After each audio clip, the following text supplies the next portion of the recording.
ആൾക്കാർക്ക് മനപാഠം. പക്ഷെ ചിലര് തെറ്റിച്ച ഇത് പറയുന്നത്. മിക്കവരും പറയുന്നത് ആഭിചാരം യാക്കോബിന് ഫലിക്കുകയല്ലെന്ന് ആദ്യം പറയുന്നത്. പക്ഷെ അങ്ങനല്ല, പറ്റുകയില്ലെന്ന. നമ്മൾ ചില വേദപുസ്തകം വായിക്കത്തില്ല, ആരെങ്കിലും പറയാൻ കേട്ടോണ്ടാണ് ഈ താറാവ് വെള്ളത്തിൽ ചാടുമ്പോൾ ആദ്യത്തെ താറാവ് ചാടി പുറകെ വിടുന്ന താറാവല്ലാന്ന് ചാടുക. അപ്പം പുറകെ ചാടി താറാവിടേക്ക് അന്യത്തിനായ അത് കുഞ്ഞു ചാടി വേണ്ടി ഞാനങ്ങ് ചാടിയതാണ് എന്ന് പറഞ്ഞ പോലെ നമ്മൾ ചില വാക്യങ്ങളൊക്കെ ശ്രദ്ധിക്കത്തില്ല, നോക്കത്തില്ല, കേട്ടുകേൾവി അനുസരിച്ച് അങ്ങ് പറഞ്ഞു. എന്തായാലും ഉള്ള ഈ വാക്യങ്ങൾ മിക്കവർക്കും മനപാഠമാണ്. പ്രാർത്ഥിക്കുന്ന സന്ദർഭത്തിൽ ഈ വാക്യങ്ങൾ ഉരുവിട്ട് പ്രാർത്ഥിക്കാറുണ്ട്. വിശേഷിച്ച് നമ്മുടെ പെന്തിക്കോസ്തുകാരുടെ ഭാഷയിൽ പറഞ്ഞാൽ അല്പം പോരാട്ടമുള്ള വീടോ സ്ഥലമോ ദേശമോ ഒക്കെ ആണെങ്കിൽ മിക്കവാറും ഈ വാക്യം പറഞ്ഞ് പ്രാർത്ഥിക്കുക പതിവ്. അന്യാരാധന ഉള്ള ഒരു ഏരിയയിലാണ് പാർക്കുന്നെങ്കിൽ സൂക്ഷം എന്ന് ഈ വാക്യം പറഞ്ഞ് പ്രാർത്ഥിക്കും. കുടുംബത്തിൽപ്പെട്ട ചിലര് രക്ഷയുടെ അനുഭവത്തിൽ വന്നിട്ടില്ല, മറ്റു നിലകളിൽ ജീവിക്കുന്നവരാണെങ്കിൽ ചിലര് ഈ വാക്യം നന്നായിട്ട് ഉരുവിട്ട് പ്രാർത്ഥിക്കും എന്നൊക്കെ മനസ്സിലായി കാണും. അപ്പൊ ഞാൻ ഓർപ്പിച്ചത് ഈ വാക്യം ഒട്ടുമിക്ക ആൾക്കാർക്ക് മനപ്പാഠമാണ്. സംഖ്യാപുസ്തകം 23-ാം അധ്യായത്തിന്റെ 23-ാമത്തെ വാക്യത്തിന്റെ പ്രാരംഭ ഭാഗമാണ്. ആഭിചാരം യാക്കോബിന് പറ്റുകയില്ല. ദൈവത്തിന് സ്തോത്രം. ഇതിന്റെ സന്ദർഭം പശ്ചാത്തലം വേദപുസ്തകം വായിക്കുന്ന ധ്യാനിക്കുന്ന എല്ലാവർക്കും തിട്ടമാണ്. ഈ രക്ഷിക്കപ്പെട്ട് ദൈവകൃപയിൽ വന്നിരിക്കുന്ന പലർക്ക് ഇപ്പോഴും ചിന്താഗതിയുണ്ട്. അവർ ആഭിചാരം ചെയ്തു, അവർ ശുദ്ധനം ചെയ്തു, അവർ ചെയ്തത് കൊണ്ടാണ് ഞങ്ങളൊന്നും ഗതി പിടിക്കാതെ കിടക്കുന്നത്. പിന്നെ തെറ്റിദ്ധരിക്കരുത്, ഞാൻ പ്രവചന ശുശ്രൂഷയ്ക്ക് എതിരല്ല. ആ ശുശ്രൂഷ ചെയ്യുന്നയാളും ചെയ്തിട്ടുള്ളയാളും അതിൽ വിശ്വസിക്കുന്നയാളും ഞങ്ങൾ വേദപുസ്തകത്തിൽ അങ്ങനെയാണ് എഴുതിയിരിക്കുന്നത്. അത് നിന്നു പോകും, പക്ഷെ ഇതുവരെ നിന്നിട്ടില്ല.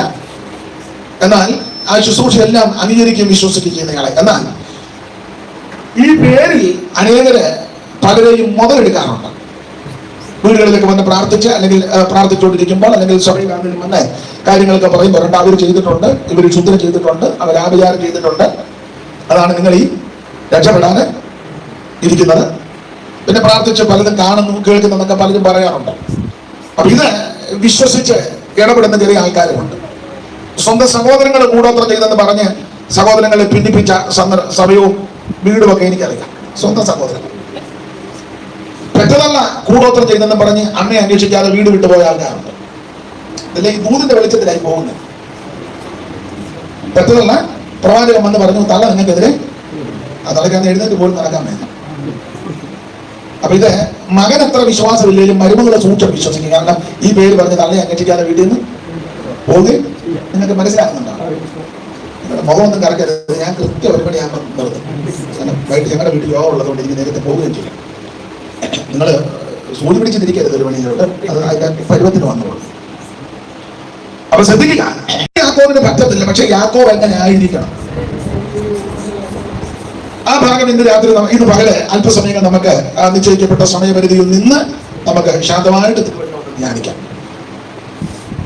ഇത് സംഖ്യാപുസ്തകത്തിലാണ് ഈ പദം നമ്മൾ വായിച്ചത്.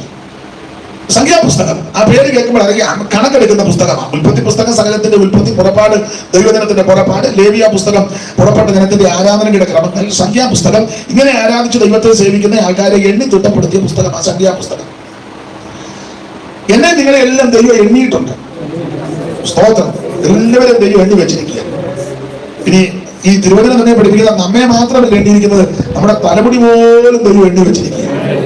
ഇത്ര പ്രായം കൊണ്ട് എത്ര മുടി പൊടിഞ്ഞത് നമുക്കറിയത്തില്ല. പക്ഷെ സർവജ്ഞനായ ദൈവം അതെല്ലാം കുറിച്ച് വെച്ചിരിക്കുക. എന്തലകിലെ മൂടികളുമല്ല നിർണയമാവെണ്ണി അറിയുന്നു അമ്മേ എന്തലയിലെ മൂടികളുമല്ല നിർണയമാവെണ്ണി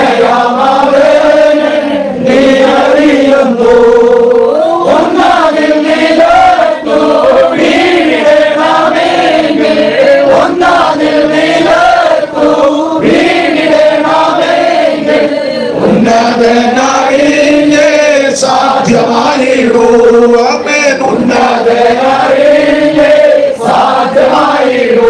അപ്പൊ ശ്രദ്ധിക്കുക, നമ്മെ മാത്രമല്ല എണ്ണിയിരിക്കുന്നത്, നമ്മുടെ തലമുടി പോലും ദൈവം എണ്ണി തിട്ടപ്പെടുത്തുന്നത്. ഇവിടെ പലരും പലരെയും എണ്ണത്തുമില്ല. എന്നാൽ ദൈവം ആരെയും മറക്കത്തില്ല. സ്തോത്രം. ഈ സംഖ്യാപുസ്തകം പഠിക്കുമ്പോൾ 2 സ്ഥലത്ത് വെച്ചാണ് ദൈവം തമ്പുരാൻ ഇവരെ എണ്ണിയെന്നാണ് 26-ാം അധ്യായത്തിന്റെ 63 വായിച്ചു. സംഖ്യ 26-63 രണ്ട് സ്ഥലത്ത് വെച്ചാണ് എണ്ണിയത്. എരിഹോവിന്റെ സമീപത്തിൽ യോർദാനിരിക്കുന്ന മോവാബ് സമഭൂമിയിൽ വെച്ച് ഇസ്രായേൽ മക്കളെ എണ്ണിയപ്പോൾ മോശയ്ക്ക് പുരോഹിതനാകുന്ന എലിയാസനെ എണ്ണിയവർ ഇവർ തന്നെ. ആ എണ്ണിയ കണക്കാണ് മേളിലത്തെ അധ്യായങ്ങൾ കൊടുത്തിട്ടുണ്ട്. എണ്ണിയവർ ഇവർ തന്നെ. അടുത്തത്, എന്നാൽ മോശയ്ക്കും അഹ്റോൻ പുരോഹിതനും സീനായി മരുഭൂമിയിൽ വെച്ച് ഇസ്രായേൽ മക്കളെ എണ്ണിയപ്പോൾ അവരെണ്ണിയവരിൽ ഒരുത്തനും ഇവരുടെ കൂട്ടത്തിൽ കണ്ടില്ല. ഞാൻ മിക്കപ്പോഴും പറയാറുണ്ട്, എണ്ണിയ പുള്ളി ഒടുവിലില്ലായിരുന്നു. അവർ രണ്ട് സ്ഥലത്ത് വെച്ച് ഇവരെ എണ്ണി. ഒന്ന് സീനായി മരുഭൂമിയിൽ വെച്ച് ഇവരെ ഒന്ന് എണ്ണി. മോവാബിൽ വന്നപ്പോൾ ഇവരെ യോർദാനക്കരെ മോവാബ് സമഭൂമിയിൽ വെച്ചു എണ്ണി. രണ്ട് സ്ഥലത്ത് വെച്ച് എണ്ണി. അപ്പോൾ ആദ്യം എണ്ണിയവരിൽ ഒരുത്തനും ഒടുക്കം എണ്ണിയപ്പം കണ്ടില്ല, എണ്ണിയ പുള്ളിയില്ല. ആദ്യം ഇവരെ എണ്ണിയത് ആരൊക്കെയാണ്? ആദ്യം എണ്ണിയപ്പം നിങ്ങൾ ആരും അവിടെ ഇല്ലെന്നുള്ളത് എനിക്കറിയാം. നിങ്ങൾ പ്രയാസപ്പെടരുത്. പക്ഷെ വേറെ ദിവസത്തിൽ എഴുതിയിട്ടുണ്ട്. ആദ്യം എണ്ണിയത് ആരൊക്കെ കൂടിയാ?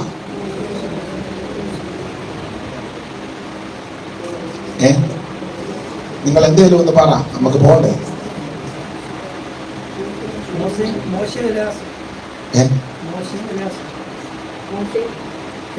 നന്നായിട്ട് ആദ്യം എണ്ണിയതും രണ്ടാമത് എണ്ണിയതും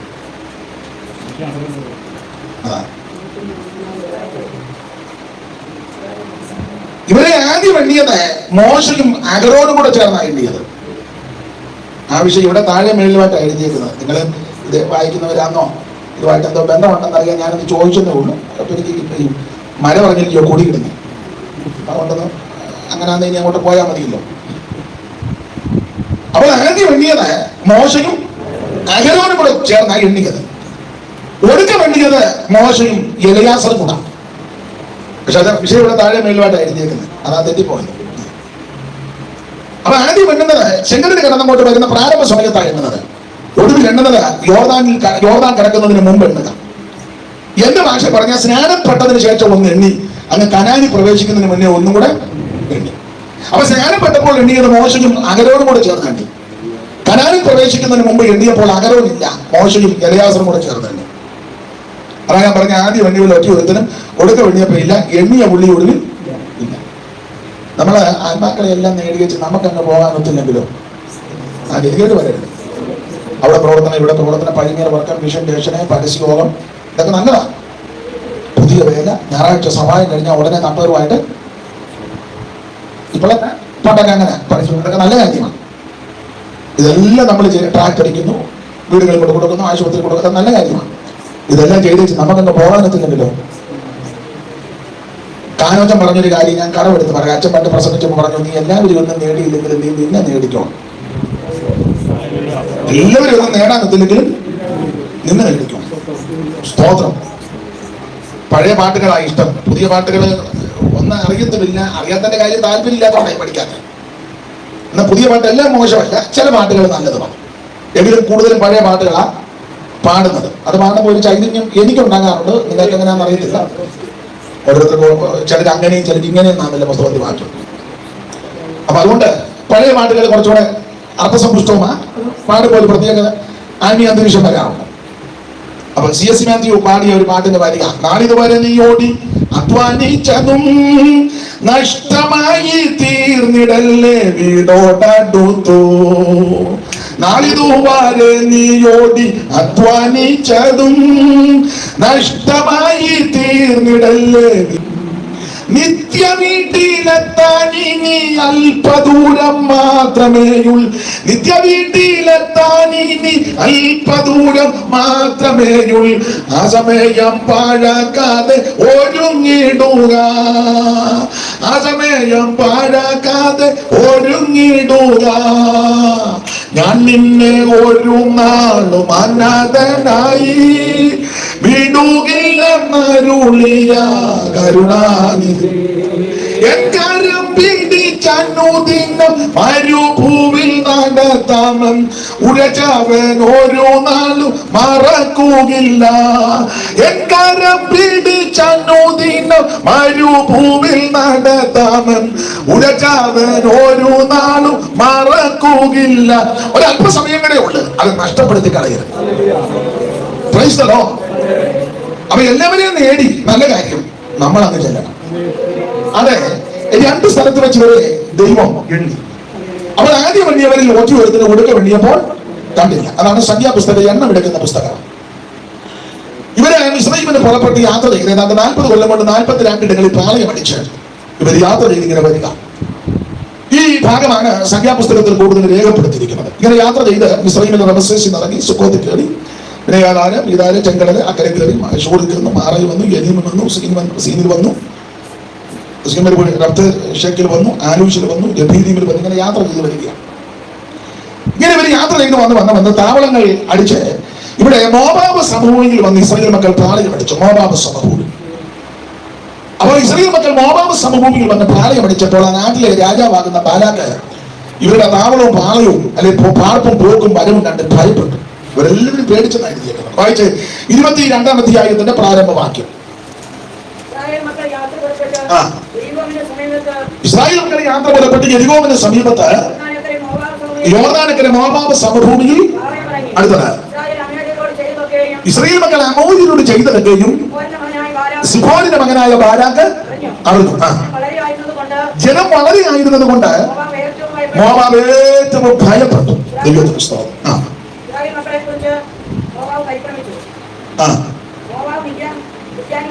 മോവാബ് രാജാവും മിദ്യാന്യ മൂപ്പന്മാരുടെ കാളവയലിലെ പുള്ളി നക്കിക്കളയുന്നത് പോലെ ജാതി ഈ ജനം നമ്മളെ നക്കിക്കളയുമെന്ന് പറഞ്ഞ് ഭയപ്പെട്ടു. അപ്പൊ ചുരുക്കി പറഞ്ഞാൽ ഇസ്രായേൽ മോവാബ് സമൂഹങ്ങളിൽ വന്ന് പാളയമടിച്ച് പരന്ന് കിടക്കുക. ആ നാട്ടിലെ നാട്ടുരാജാവാകുന്ന ബാലാക്ക് പേടിച്ച് ഭയപ്പെട്ടു. ഭയപ്പെടാൻ കാര്യം ഇവര് അമോര്യരോട് ചെയ്തതെല്ലാം ഇവരറിഞ്ഞു. പണ്ടൊക്കെ എല്ലാ കാര്യവും അറിയത്തില്ലെങ്കിലും ചില കാര്യങ്ങൾ കേട്ടറിവും പഴയ ആൾക്കാർ പറഞ്ഞു. പണ്ട് പെന്തിക്കോസുകാർ ഒരു ബഹുമാനവും ഭയവും ഒക്കെ ഉണ്ടായിരുന്നു. ഒരു പെന്തിക്കോസുകാരൻ ആ ബസ് സ്റ്റോപ്പിൽ പോയി നിൽക്കുക, അല്ലെങ്കിൽ കട സാധനം മേടിക്കാൻ വന്നാൽ മറ്റൊരാള് പെട്ടെന്നൊരു അനാവശ്യം പറയത്തില്ല. അത് പറയട്ടെ ബാബുജാനുണ്ടെങ്കിൽ. ഇപ്പോഴോ ഇപ്പം ബാബുജാൻ അനാവശ്യം ആദ്യം പറയാൻ, മറ്റവർ പിന്നെ പറയും ബാബുജാൻ അങ്ങനെ പറയാം, നിങ്ങൾ പെന്തിക്കോസിലല്ലേ, നമുക്കിപ്പോ ഒരു ഗുണദോഷം തരിക. നിങ്ങൾക്ക് മനസ്സിലായ കാര്യമാണോ അതോ മനസ്സിലാകണം? പണ്ട് നമ്മൾ നിന്നാൽ അവര് അനാവശ്യമൊന്നും പറയത്തില്ല. സ്ഥലവും സമയവും ഒന്നും ഞാൻ പേര് ഒന്നും പറയുന്നില്ല. പണ്ടൊരു കോടതി കേസ് വന്നു. നമ്മുടെ ഒരു ഉപദേശിയാണ്, അദ്ദേഹത്തെ വിളിച്ചു. അദ്ദേഹത്തിന് വക്കീലൊന്നുമില്ല വാദിക്കാൻ, പൈസയൊന്നുമില്ല, ഒരു പരമാർത്ഥിയാണ്. അപ്പോൾ എതിർകക്ഷികൾക്ക് വക്കീലായി ഒരു വാദിച്ച കാര്യങ്ങളെല്ലാം. അപ്പൊ ഈ ന്യായാധിപന് മനസ്സിലായി ഇദ്ദേഹം നിരപരാധിയാണ്. എങ്കിൽ ഒടുവിൽ ചോദിച്ചു, പ്രതിക്ക് എന്തെങ്കിലും ബോധിപ്പിക്കാനുണ്ടോ കോടതിയിൽ? അപ്പോൾ ആ ഭക്തനായ മനുഷ്യൻ ആ കോടതി ബഹുമാനിച്ചു പറഞ്ഞു, പഴയാള. അദ്ദേഹം പറഞ്ഞു, ന്യായാധിപനെ നോക്കിയിട്ട് പറഞ്ഞു, ഏമാനെ ഞാനൊരു പെന്തിക്കോസുകാരനാ, കള്ളം പറയുകയായിരുന്നു പറഞ്ഞു. ഒറ്റ വാക്കേ പറഞ്ഞു. ആ ന്യായാധിപൻ മൗനം ദീക്ഷിച്ചിരുന്ന് കുറച്ച് കാര്യത്തോടെ ചിന്തിച്ചു അദ്ദേഹം കൽപ്പന കിട്ടും. അദ്ദേഹം നിരപരാധിയെ വിട്ടേക്കാൻ പറഞ്ഞു. ഒറ്റ വാക്കേ പറഞ്ഞു, ഞാനൊരു പെന്തിക്കോസുകാരനാ, ഞാൻ കള്ളം പറയുകയല്ല. അത്ര പറഞ്ഞു. ഇന്നെങ്ങാനും നമ്മൾ ഇന്ന് കോടതിക്കകത്ത് അങ്ങനെ പറഞ്ഞാൽ ഞാനൊരു പെന്തിക്കോസുകാരൻ, നിന്നെ കാണാനിരിക്കുകയായിരുന്നു, നീ നാളെ ആ ബ്ലേഡ് വിഷയത്തിൽ അതിന് തർക്കം, അന്യന്റെ വസ്തു കൊടുക്കാതെ നീ വേല് കിട്ടി തിരിച്ച് ഇതിനെ പറ്റി ഇവിടെ കംപ്ലൈന്റ് പറഞ്ഞത് നിങ്ങൾ എന്തേലും പറ. നീ ചേട്ടന് വേണ്ടിയുമായിട്ട് വഴക്കുണ്ടാക്കി അവന്റെ വസ്തു കൊടുക്കാതെ പിടിച്ചു വെച്ച അവസാനം കോടതി കേസുമായി അടി ഉണ്ടാക്കി നീ വേറെ സഭയിലും പോയി. ഇതിനെ പറ്റി ഇവിടെ പെന്തിക്കോസ് പാളയത്തല്ലേ? നമ്മൾ അധികം പറയാതിരിക്കുന്നതായിരിക്കും. അതാ കുറച്ചുകൂടെ നല്ലതെന്നാ എന്റെ അഭിപ്രായം. സ്തോത്രം, സ്തോത്രം. മോവാബ് രാജാവ് വളരെ ഭയപ്പെട്ടു. കാരണം ഇസ്രായേൽ മക്കളെ പറ്റിയുള്ള ഭയം ഇവർക്കുണ്ടായി. ഒരു കാര്യം പെന്തിക്കോസുകാരോട് പറയാം, പ്രാർത്ഥിക്കുന്ന ഭക്തന്മാരെ അന്നിരുന്നും ഭയമാണ്. ഒന്നുകൂടെ തെളിച്ചു പറഞ്ഞാൽ, വേർപാടും വിശുദ്ധിയും നീതിയും വിശ്വസ്തയോടെ ജീവിച്ച് ദൈവസന്നിധിയിൽ വിശ്വസ്തരായി നിൽക്കുന്ന ഭക്തന്മാരെ അന്നും ഭയമായി, ഇന്നും ഭയമാണ്. ഞാൻ പറയുന്ന ഭാഷ അല്പം കടുപ്പം മാറിക്കും. അല്ലാത്തവരെ കാജിന് വില വെക്കുകയല്ല. ഓട്ടോക്കാരനെ നിന്നെ ഇടിപ്പിക്കാൻ നോക്കും. നീ അവിടെ ബസ് കയറാൻ നിൽക്കും, പെട്ടെന്ന് വെട്ടിക്കും. മനസ്സിലാകുന്നുണ്ടോ? ഇടിപ്പിക്കാനല്ല, എന്നാൽ നിന്നെ അത്രയ്ക്ക് ബഹുമാനമാണ്. സ്തോത്രം, ദൈവത്തിന് മഹത്വം. എന്നാൽ വിശുദ്ധിയോടെ, വിശ്വസ്തയോടെ, നീതിയോടെ, പരമാർത്ഥതയോടെ വേദപുസ്തകത്തിന്റെ പ്രമാണ പ്രകാരം മോൻ എന്താ മോനെ പറഞ്ഞ് ഇടിപ്പിച്ചെന്നാണോ പറഞ്ഞത്? ഏതാണ്ട് പറഞ്ഞു നിങ്ങൾ തമ്മിൽ എന്താ എന്തോ പ്രസംഗം എതിർക്കുന്നില്ല. ആര് പറഞ്ഞു? ഞാനിത് ശരിയാകുന്നില്ല. ദൈവത്തിന് മഹത്വം. ഇവിടെ പേരും പ്രശസ്തി, സ്ഥാനവും മാനവും സ്വത്തും ഒന്നും സമ്പാദിച്ചില്ലെങ്കിലും നല്ല സാക്ഷ്യത്തോടെ നിന്നോ. യോബിന്റെ പുസ്തകം വായിക്കുന്ന പട്ടണത്തിന്റെ മൂപ്പന്മാർ യോബിനെ കാണുമ്പോൾ എഴുന്നേറ്റ് നിൽക്കുമെന്ന ബഹുമാനമാണ്. സ്തോത്രം, ബഹുമാനമാണ്. സ്തോത്രം. ഞാനത് പൊതുവിൽ പറയുന്നത് മോശമാണ്, എന്നാലും അങ്ങ് പറയുക. പണ്ട് കുമ്പനാട് നമ്മുടെ ബംഗ്ലാവിൽ ഒരു കേസ് തീർക്കുന്ന സമയമാണ്. ഇപ്പോഴല്ല, വർഷങ്ങൾക്ക് മുമ്പാണ്. സാറപ്പച്ചനുള്ള കാലത്താണ്. അപ്പൊ അദ്ദേഹത്തിന് എതിരായിട്ട് നമ്മുടെ സഭയിൽപ്പെട്ട ആൾക്കാർ തന്നെ അന്ന് എതിരായി. പേരൊന്നും ഇപ്പൊ പറയുന്നില്ല. പഴയ ആൾക്കാർക്ക് ഞാൻ പറയുന്ന കാര്യം കുറച്ചുകൂടെ ബോധ്യപ്പെടും. വെറുതെ ഇനി എന്നെ കൊണ്ട് പേരൊന്നും പറയിപ്പിക്കണം. അപ്പൊ എതിര് നിൽക്കുന്ന ആൾക്കാരും കുറഞ്ഞ പുള്ളിക്കാരല്ല, പ്രഗത്ഭന്മാരാണ്. അന്ന് സാറപ്പച്ചന്റെ കൂടെ ആത്മാർത്ഥമായി നിൽക്കുന്ന പ്രിയപ്പെട്ടവർ അതിലൊരാളാണ് പാസ്റ്റർ സി കെ ദാനിയേൽ അവർ. പിന്നെ സന്തത സെക്രട്ടറിയായിരുന്നല്ലോ മല്ലപ്പള്ളി പൊടുക്കുഞ്ഞപ്പച്ചൻ. അതൊക്കെ ഉണ്ണുണ്ണി സാറിന്റെ കൂടെ കുഞ്ഞാപ്പിച്ചായി, ചെറിയാച്ചായി. എന്നാൽ എതിർ വിഭാഗം ചിലരുണ്ടായിരുന്നു. അവരുടെ പേരൊന്നും ഞാനിപ്പോ പറയുന്നില്ല. അപ്പൊ കുമ്പനാട് ബംഗ്ലാവിൽ വെച്ച് കോടതി കുമ്പനാട്ടാക്കി എന്ന് പറഞ്ഞാൽ മജിസ്ട്രേറ്റ് വരുന്ന കോടതിയാണല്ലോ. അദ്ദേഹം നേരത്തെ വന്നു. അപ്പം ഉണ്ണുണ്ണി സാർ അവർ സാറപ്പച്ചൻ അകത്തിരിക്കുക. കോടതി കൂടി, മജിസ്ട്രേറ്റ് ഉണ്ട്, ചുമതലപ്പെട്ടവരെല്ലാവരും ഉണ്ട്. എതിർഭാഗം കക്ഷികൾ നേരത്തെ ഹാജരായി. അപ്പോൾ അകത്തോട്ട് ആള് പോയി, സാറദ്ദേഹം വരണമെന്ന് പറഞ്ഞു. ഞാനിത് കണ്ടില്ല. അന്നുണ്ടായിരുന്ന ആൾ എന്നോട് വളരെ തിട്ടമായിട്ട് പറഞ്ഞതാണ്. അദ്ദേഹം കൂടെ ഉണ്ടായിരുന്നു. അടുത്ത കാലത്ത് 102 വയസ്സുണ്ടായിരുന്നു, മരിച്ചുപോയി. എന്നോട് പറയാ, കെ എബ്രഹാം അവർ അകത്ത റൂമിൽ നിന്ന് തന്റെ ഡ്രസ്സുമൊക്കെ ഇട്ട് വടിയൊക്കെ പിടിച്ച് ഇങ്ങോട്ട് ഇറങ്ങി വന്നപ്പോൾ മജിസ്ട്രേറ്റ് തന്നെ എഴുന്നേറ്റു. ഇത് നിർമ്മിത കഥയല്ല. സാറപ്പച്ചനകത്ത് ഇങ്ങോട്ട് വടിയായിട്ട് വന്ന് ക്ഷീണിതനാണ്. ഇറങ്ങി ഇങ്ങോട്ട് വന്നപ്പോൾ മജിസ്ട്രേറ്റ് വരെ എഴുന്നേറ്റു. സ്തോത്രം. നമ്മുടെ കാര്യം ഒന്നും പറയാതിരിക്കുന്നതാണ്. നമ്മളെ വഴിയെ പോകുന്ന പട്ടിക്ക് പോലും പട്ടി നിന്നെ കാണുമ്പം ആയത്തിലാണ് പഠിക്കുന്നത്. ഞാൻ പരമാർത്ഥം പറയാം. സ്തോത്രം.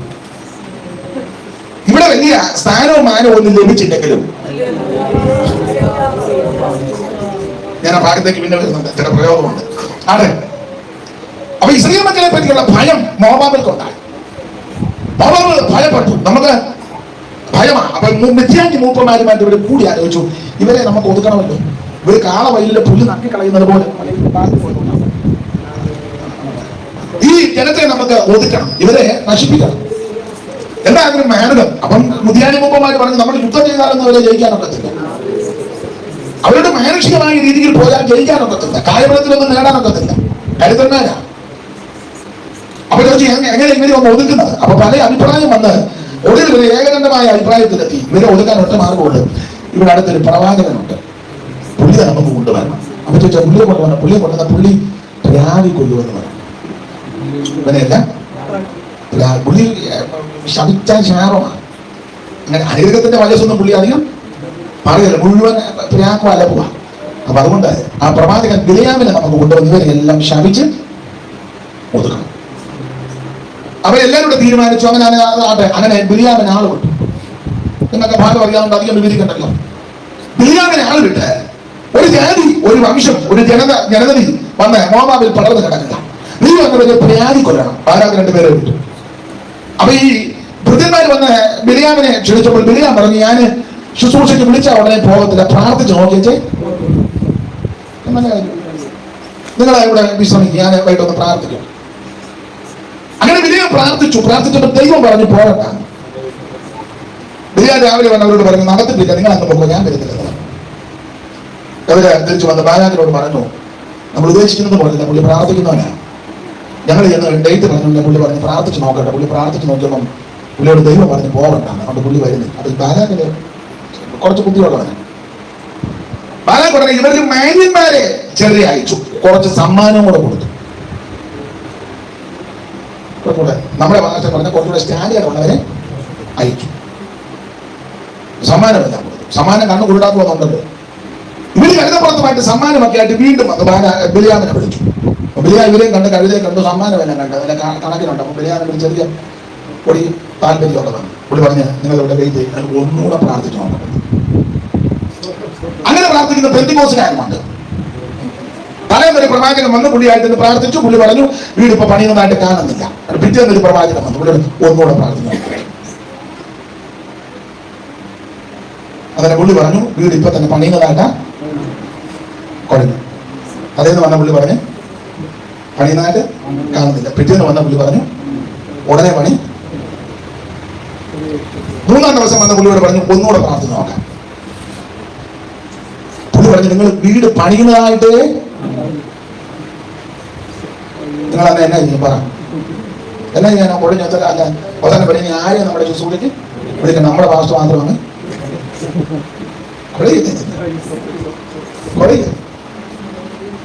ഇവിടെ വിജയം ഇത് തന്നെ പറഞ്ഞു നിങ്ങൾ വെയിറ്റ് ചെയ്യും, ഒന്നുകൂടെ പ്രാർത്ഥിക്കട്ടെ. ഒന്നുകൂടെ പ്രാർത്ഥിച്ചപ്പോൾ ദൈവം പറഞ്ഞു പോകണം. വിലിയം അവിടെ ഒരു ഡയലോഗ് പറയുന്നുണ്ട്, നിങ്ങൾക്ക് ആ ഭാഗം പഠിക്കുന്നത്. വിലിയം പറയാം ബാലാക്ക് എനിക്ക് ഗൃഹം നിറച്ച് വെള്ളിയും പൊന്നും തന്നാലും ഞാനൊരു രംഗത്തിന്റെ കൽപ്പന വിട്ട് ഏറെ കൂടുതൽ ഒന്നും ആ വാക്യം ഒന്ന് വായിച്ചേ. വിലിയം ബാലാക്കിന്റെ ഭൃത്യന്മാരോട് ആ ബാലാക്ക് തന്റെ ഗൃഹം നിറച്ച് വെള്ളിയും പൊന്നും എനിക്ക് തന്നാലും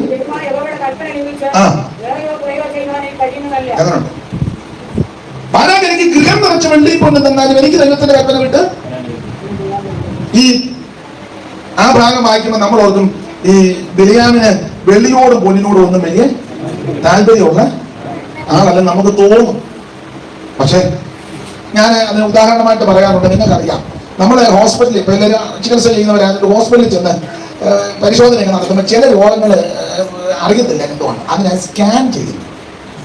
ഡോക്ടർ പറയുന്നത് സ്കാൻ ചെയ്തിട്ട് സ്കാനിങ് മെഷീനിൽ തെളിയും ചിലത്. പിന്നെ ഇപ്പം ഈ ആതുര ശുശ്രൂഷ ഒക്കെ ബിസിനസ് ആയതുകൊണ്ട് ഡോക്ടർ സ്കാൻ ചെയ്യാൻ പറഞ്ഞാൽ ഞാനങ്ങ് പറയാം നമുക്ക് ചില പൈസ ചെലവാകും, എന്നാൽ ഒരു 3 സ്ഥലത്തെങ്കിലും സ്കാൻ ചെയ്യുന്നതാ നല്ലതെന്നാണ് എൻ്റെ അഭിപ്രായം. ഈ ഡോക്ടർമാർ തന്നെ പറയും, നമ്മൾ ചോദിക്കും ഡോക്ടർ എവിടെയാണ് സ്കാൻ ചെയ്യുന്നത്, അത് ഇവിടെ നമ്മളുടെ വെളിയോടല്ല വേണ്ട വലത്ത് വശത്ത് 3ാമത് ഇതിൽ നമുക്ക് ധാരണ ഉള്ളതുകൊണ്ട് നമ്മൾ പിന്നെ ഡോക്ടറുമായിട്ട് ഉടക്കം ഉണ്ടാക്കാതിരിക്കാൻ അവിടെ ചെയ്തേച്ച് അവിടെ ഒരു 10 രൂപ കടം മേടിച്ച് അതിൽ വേറെ 2 സ്ഥലത്തൂടെ 3 റിപ്പോർട്ട് ഒരേ ലെവലിലാണെങ്കിൽ നമുക്ക് ട്രീറ്റ്മെന്റ് അതായിരിക്കും ബുദ്ധി. അല്ലാതെ ഒരു ഡോക്ടർ പറയുന്നത് കേട്ടുകൊണ്ട് തന്നെ സ്കാൻ ചെയ്താൽ ഒരു അസുഖവും ഇല്ലാത്ത നിന്നെ കീറും, അകത്തിരിക്കുന്നൊക്കെ അവരെടുത്തോണ്ട് പോകും.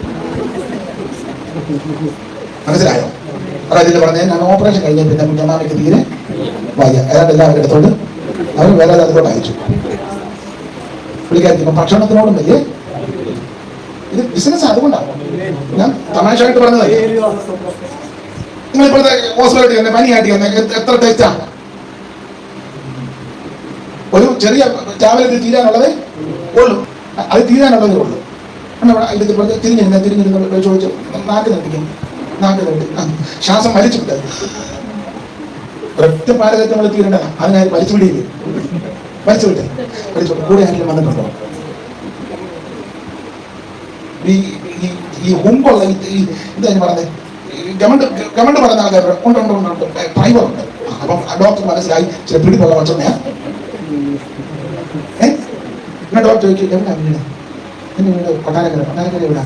അപ്പൊ നമുക്കൊരു താല്പര്യം മര്യാദയുള്ള ഡോക്ടറാണല്ലോ. മക്കളൊക്കെ ഉണ്ട് 4 പേര്. എവിടെ? മൂത്തവൻ കാനഡ. അപ്പൊ ഡോക്ടർ മനസ്സിലായി ബിൽഡിംഗ് പണിക്ക് തലേനെ അവര് അപ്പോൾ വേറെ ഭാഗം മടന്നോണ്ടിരിക്കുക.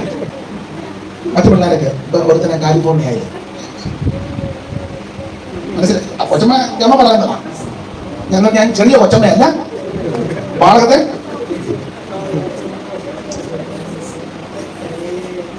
എന്നാലും അവന് മനസ്സിലായി. ഇത് പറഞ്ഞുകൊണ്ടിരിക്കുമ്പോഴെല്ലാം എഴുതുക. നമ്മൾ ഈ ആധാരം എഴുതുമ്പോൾ നമ്മുടെ മുഖത്തോട് നോക്കി എഴുതുക. 18 കൂട്ടം കൊള്ളുക. ഒറ്റ പാരാസെറ്റമോൾ തീരണ്ട. അങ്ങോട്ട് കയറി കിടന്നോളാൻ പറയും. അപ്പം സെറിഞ്ഞ് കൊണ്ടുവന്ന് വെച്ച് കുത്തിവെച്ച് മുഴുവൻ ബ്ലഡ് എടുക്കുക. ചെറിയ ചെറിയതിനകത്ത് കൊണ്ടെല്ലാം നിറച്ച് കൊണ്ടുപോകാൻ മുഴുവൻ പരിശോധന.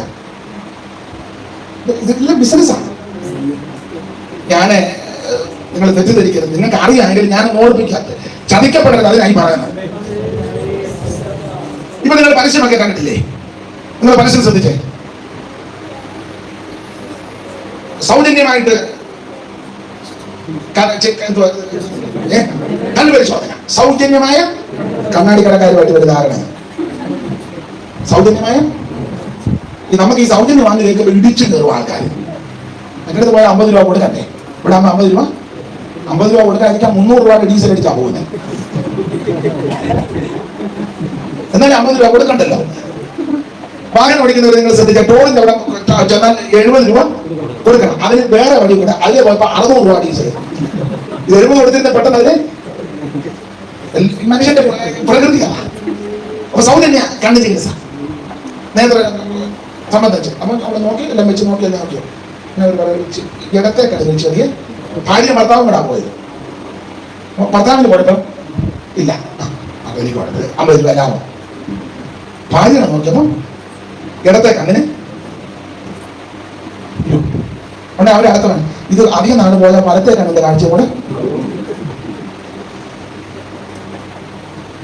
ബിസിനസ്സാണ്. ഇത് അതുകൊണ്ടായി പറയുന്നത്. നമ്മൾ മനുഷ്യരല്ലേ. അത് എന്തുകൊണ്ട് മാറുന്നു? ഒരു കണ്ണാടി ഇപ്പം ഇതേ ഇങ്ങനെ ഇരുന്ന അത് പിന്നീട് ഞരമ്പിന് ഒരു ഞരമ്പ് ഇങ്ങനെ പിരിഞ്ഞാണ് വരുന്നത്. അവർക്ക് പണ്ടേ 2 ഞരമ്പ് പിരിഞ്ഞ്. കാരണം എന്നും പ്രശ്നക്കാരിയാണ്. ഡോക്ടർ പറഞ്ഞു ഒരു ഞരമ്പ്.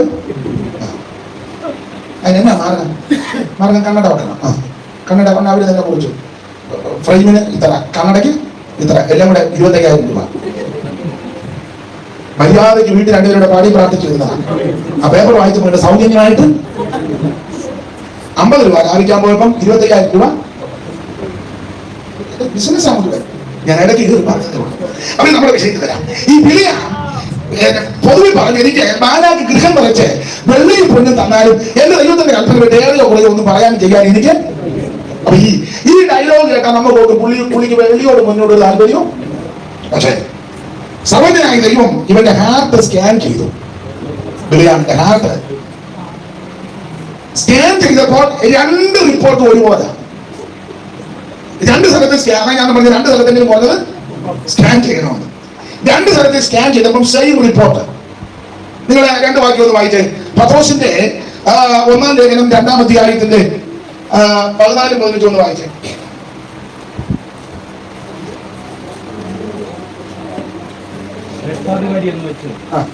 രാജാവിനും ദുഷ്പ്രവർത്തിക്കാരുടെ ദണ്ഡനത്തിനും ദുഷ്പ്രവർത്തിക്കാരുടെ പത്രോസിന്റെ 2-ാം ലേഖനം 2-ാം അധ്യായത്തിന്റെ 15-16.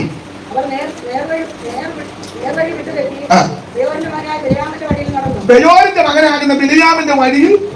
അടുത്തത് അവൻ അനീതിയുടെ കൂലി.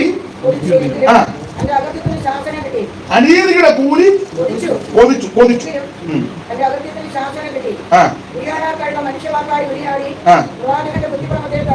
ദൈവത്തിന് മഹത്വം. അവരോട് വായിക്കുന്നത് അനീതിയുടെ കൂലി കൊതിച്ചു. സംഖ്യാപുസ്തകത്തിൽ പറയുന്നത് ബാലാക്ക് എനിക്ക് ഗൃഹം നിറച്ച് വെള്ളിയും പൊന്നും തന്നാലും എനിക്ക്. പക്ഷെ ഇവന്റെ ഹാർട്ട് സ്കാൻ ചെയ്തപ്പോ കൂലി കൊതിച്ചിരിക്കുകയാണ്.